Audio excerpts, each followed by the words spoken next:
picture perfect, you don't need no filter. Gorgeous, make them drop dead, you a killer. Shower you with all my attention. Yeah, these are my only intentions. 嗨，大家好，我是斌哥，在 Melbourne， 欢迎大家跟我一起走进澳洲本土商业世界，去探寻本土生意后面的故事。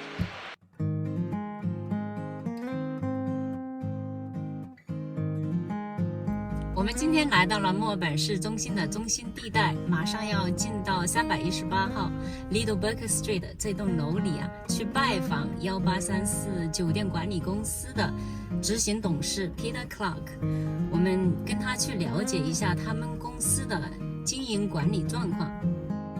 新冠疫情开始到现在快3年了，全球经济受到了前所未有的冲击。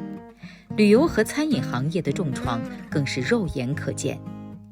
澳洲央行从今年5月到9月连续5次加息，目前现金利率达到了 2.35%。在如此严重的通货膨胀和经济危机下，今天存活下来的酒店行业，他们的现状如何？他们未来的希望又在哪里呢？来的时候，第一眼就看到 David Jones、H&M 在的 Post Office， 简直就是墨尔本市中心最中心的地段了，非常方便，电车、火车，哪里出去就是，现在墨尔本说起来也人山人海了。我们刚刚进来的时候，好多人啊。看一下这个帅哥，我还是没见过。So can I ask what brings you guys to this meeting? Ask her. The reason brought us here, Yes. Because I'm in the industry, we have about 200 properties for residential property rental. I just feel interested in what's the different business model you're working on, and just find Quest and Metro. I thought during the pandemic they're not doing well, but you guys jumped it on. You definitely think it's good. Yeah. And I would like to find out for Chinese people, investors as well. How does it work? How is the hotel industry going in the next 5 years? Yeah. It's worth for them to look in to invest in the hotel.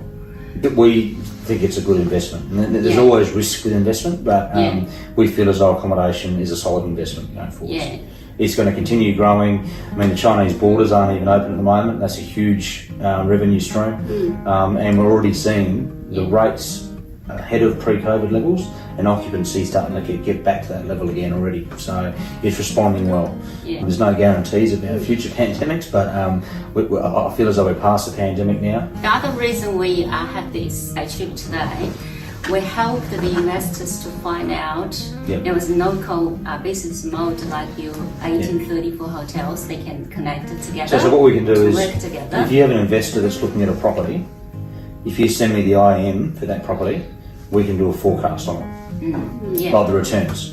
And we can do that free of charge.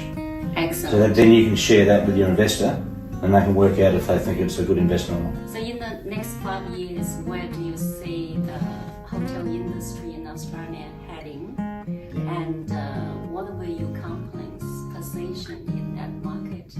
Yeah, we're forecasting a strong return. Rates haven't really changed a lot in terms of what the yield per room is post-COVID. So people are still paying about the same. Obviously what happened with COVID was that occupancy dropped dramatically. In fact, it was zero for a while there. So occupancy is now on a bell curve coming back to us.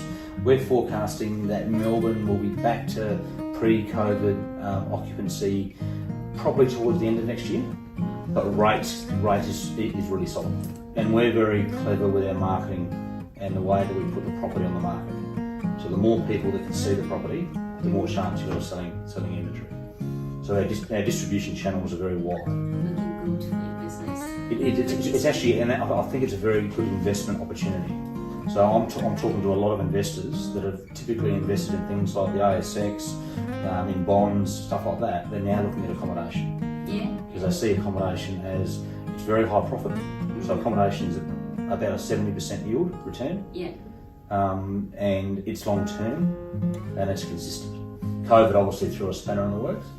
But investors are now looking at investing in accommodation rather than those more traditional type of building. I have an instance in Boxhill on the corner block. We got a developer, investor. He bought the land, so he had the drawings and plannings and had advised to turn into a service apartment hotel, but he didn't find someone who can move it in, for example, like Metro or you. Yeah. So that way we can connect you together. Connect us together, and then once we have the details of the rooms, the type of rooms, that's really important. We have a specialised finance team that will run the numbers, and we're very good at doing that. Excellent. And the reason we're good at that is because we've got all these other hotels in our network that we can use their data from to forecast. And then we buy data as well from the marketplace. It's called STR, and it's data from other hotels in the same area, so we buy that data. So we're actually looking at real numbers in terms of rate and price, and we can provide that forecast to a potential investor. I do it all the time, but a big part of my job is providing forecasts to investors on behalf of the hotel management agreement. They go and buy the hotel, we jump in and run it for them. Excellent. So today is so good we get to know Peter. Maybe some of your friends want to buy a hotel. I know Peter. We understand more. And that's what we do. Understand more. And that's what we do. And we saw this property as a terrific opportunity to run. A core at the time decided not to renew their lease, so the previous owners had a fixed lease arrangement, so they were getting a certain amount of money each month paid to them based on their allotment for their apartment. A core decided not to renew that lease, so the owners were faced with a decision on what do they do with the property. Most of the owners are elderly, and they bought units in this block as a super fund, as a return in post-work, and the opportunity came to us, and we looked at it and we thought this is perfect for us. What we do is we run hotels with an accommodation lens right around Australia, and we're now 6 weeks in, around 6 weeks, and we're starting to really see some good bookings coming now. Heritage Point wasn't a worry for us at all, because we didn't think we had to do any maintenance in terms of building of the frontage. What we do is we build a 5-year forecast of what we think we can return back to the owners. So if we need to replace something in the room, there's a budget for it. And also inside is very modern. Yeah, and it's modern. What do you think the future of hotel industry? Very good. It's very good. And we're seeing more super funds, for instance, investing in hotels. We're seeing even the NRL recently bought a hotel up in Sydney. We're seeing different investors come into the market because they know it's a solid and safe investment opportunity. So, I think today is the first time I'm in a historic building. Actually, I can feel the weight of history. What I'm thinking, I think that so many people maybe want to know the history about this building. Yes. Can you tell us something about the history of this building, please? Yeah, sure. In addition to what you...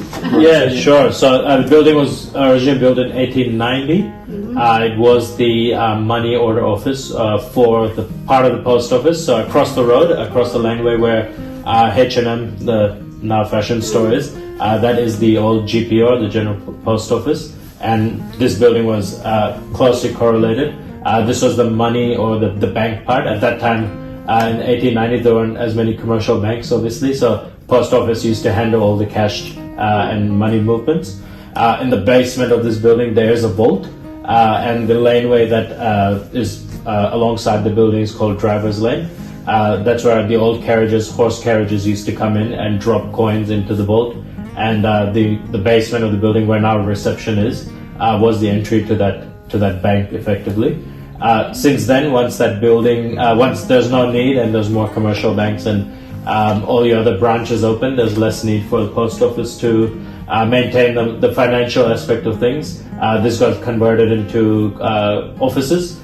There are at least 2 Prime Minister offices in here, between level 1 and level 5. So you can see the high ceilings and the previous room that we went to as well.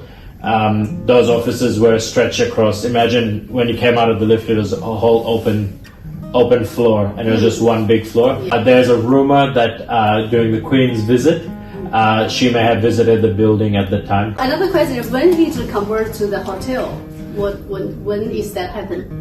That is a good question. I know the additional accommodation part was built in 2000, so you saw the newer room earlier. That was in 2000, so it's just around that 20-year mark. Dunno. I wouldn't be able to tell you exactly when it converted to a residential building, but it's been here for some time. Could be looking at the bones. Yeah. I'll say at least 30 years. Yeah. Cities. Yeah. But don't know for sure. Yeah.